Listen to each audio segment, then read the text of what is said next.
기도드립니다. 주님 은혜 감사합니다. 오늘도 말씀 따라갈 수 있도록 우리 한 걸음 한 걸음 성령 하나님께서 붙들어 주시고 주장하여 주시고 인도하여 주옵소서. 주 예수 그리스도 이름으로 기도합니다. 아멘.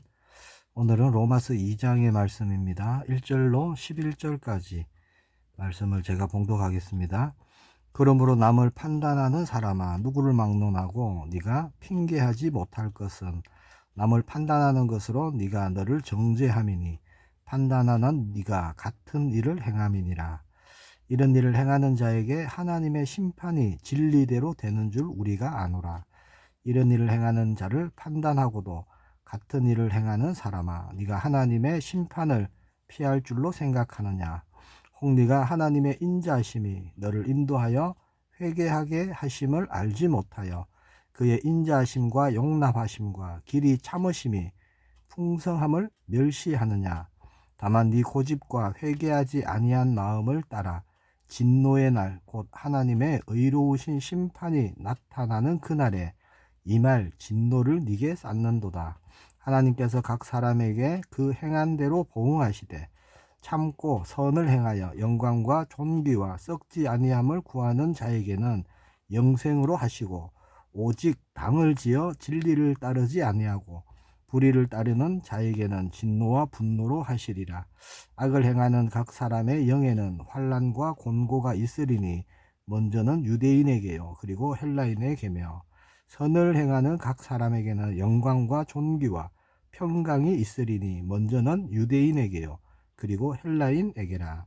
이는 하나님께서 외모로 사람을 취하지 아니하심이라. 아멘. 오늘 우리가 인도받을 말씀은 로마서 2장의 말씀입니다. 우리는 매일 많은 사람들을 만나며 살아가죠. 그렇게 만남을 통해서 우리는 누군가를 볼 때 나도 모르게요 우리 마음에 그 사람에 대한 판단이 선다는 것이죠. 저 사람은 이래 이래서 문제고 또 이 사람은 또 이래 이래서 문제다, 이렇게 우리 나름대로 그런 잣대를 댈 때가 많습니다. 재밌는 사실은요, 그런 다른 사람을 향한 비판의 기준들을 우리 자신에게 비춰보면 우리 자신도 또한 괜찮은 사람이 아니라는 겁니다. 오늘 본문 말씀은 뭘 말씀하고 있죠? 그런 사람의 위선을 말씀하고 있습니다. 자칭 선민이라 하는 유대인들, 종교인들, 자, 그들을 향한 하나님께서 말씀하시죠. 1절에 보면 그러므로 남을 판단하는 사람아, 그렇게 말씀하죠. 누구를 막론하고 네가 핑계하지 못할 것은 남을 판단하는 것으로 네가 너를 정죄함이니 판단하는 네가 같은 일을 행함이니라, 그렇게 말씀합니다. 남을 판단하는 것으로 자기 자신을 정죄한다 라고 말씀하고 있죠. 오늘 말씀을 통해서 우리는요, 다른 사람, 타인을 향하던 그 우리의 시선이 이제는 우리 자신을 보고요, 또 하나님께로 또 그 시선이 돌려지는 그런 은혜가 있기를 축복합니다. 자, 본문 말씀은요, 하나님의 심판이 사람의 판단과 어떻게 다른지를 말씀하고 있죠. 먼저는 하나님의 심판은 진리대로 이루어진다라고 말씀하죠. 사람의 판단은요, 주관적이고 감정적입니다. 내가 좋아하는 사람은 허물이 좀 있어도 덮어주고, 내가 싫어하는 사람은 아주 작은 잘못도 크게 부풀리고, 이게 사람이죠. 하나님의 심판은요, 한치의 오차도 없다는 것이죠. 진리와 사실에 근거한다. 이게 2절 말씀입니다. 즉 누구도 하나님 앞에서는 가면을 쓸 수 없다는 것이죠. 형식적으로 이런 것이 안 통한다는 겁니다. 두 번째, 하나님의 심판은 행한 대로 보응하시죠. 6절에 말씀합니다. 하나님께서는 각 사람에게 그 행한 대로 보응하시되, 그렇게 말씀하죠.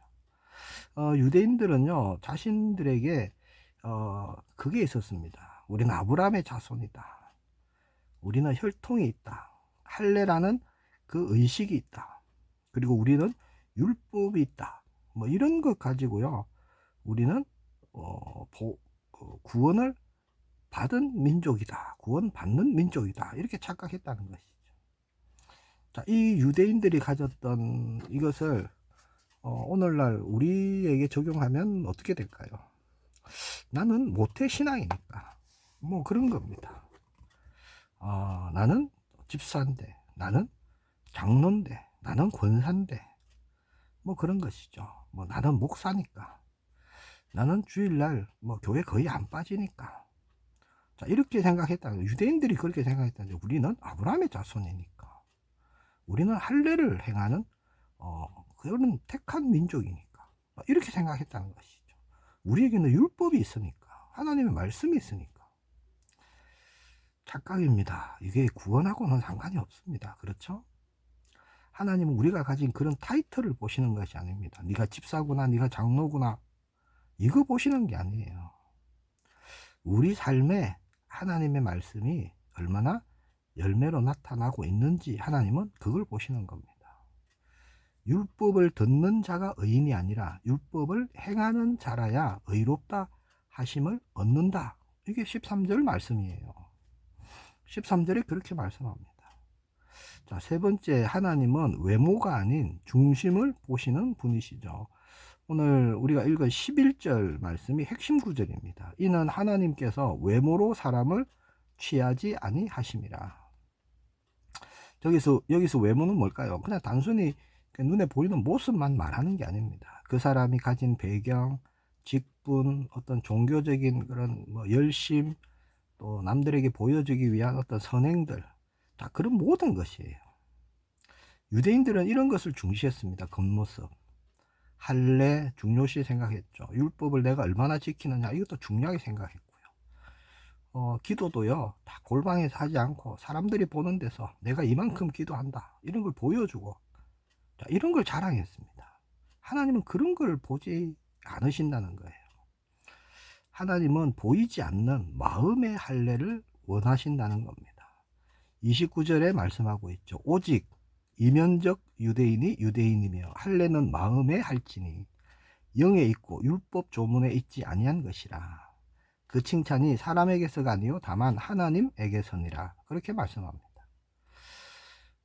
그러면 왜 하나님은 여전히 죄 가운데 있고 여전히 죄로 살아가지만 아무 문제 없고 잘 살고 있는 그들을 당장 심판하지 않으실까요? 4절에 보면 그 이유를 말씀하고 있습니다.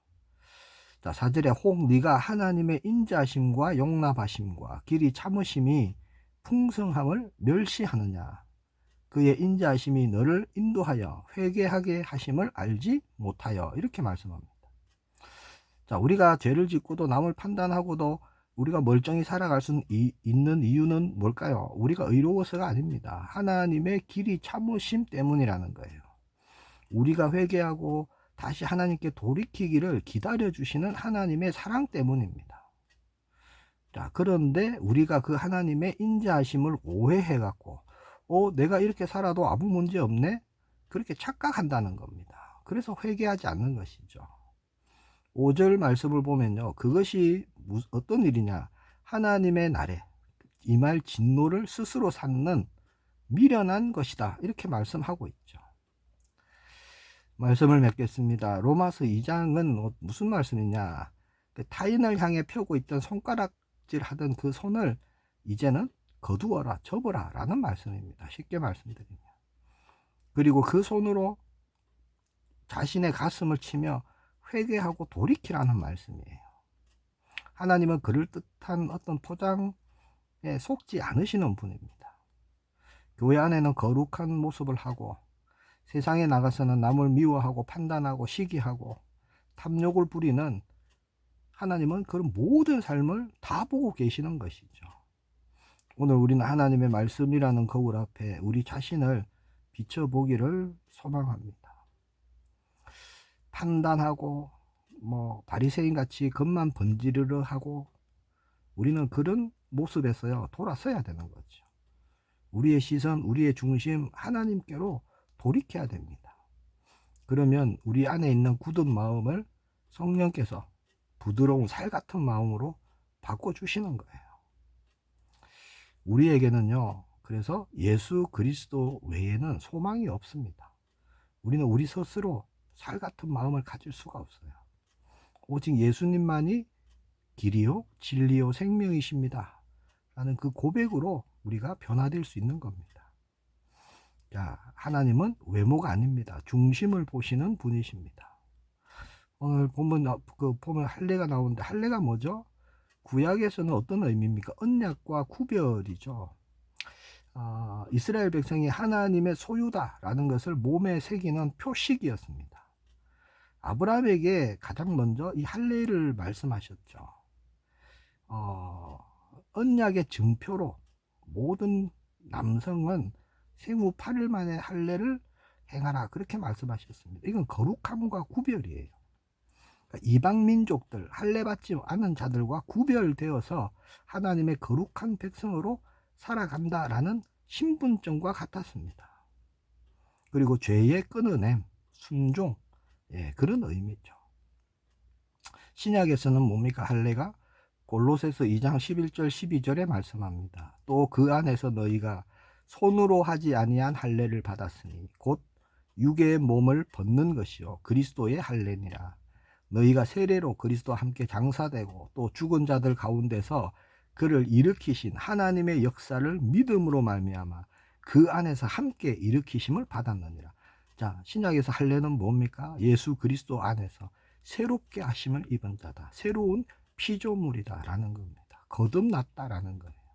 그래서 모든 옛 행실을 버리고 새 사람을 입은 자로 살아가는 것, 그것입니다. 할례의 의미가 그런 것이죠. 우리는요, 예수 그리스도를 통해서 우리는 마음의 할례를 받은 자들입니다. 그 걸음으로 인도받는 우리 모두가 되기를 정말 축복합니다. 기도하겠습니다. 주님 은혜 감사합니다. 판단하던 우리를 이제는 품고 사랑할 수 있는 자로 새롭게 하신 주님을 찬양합니다.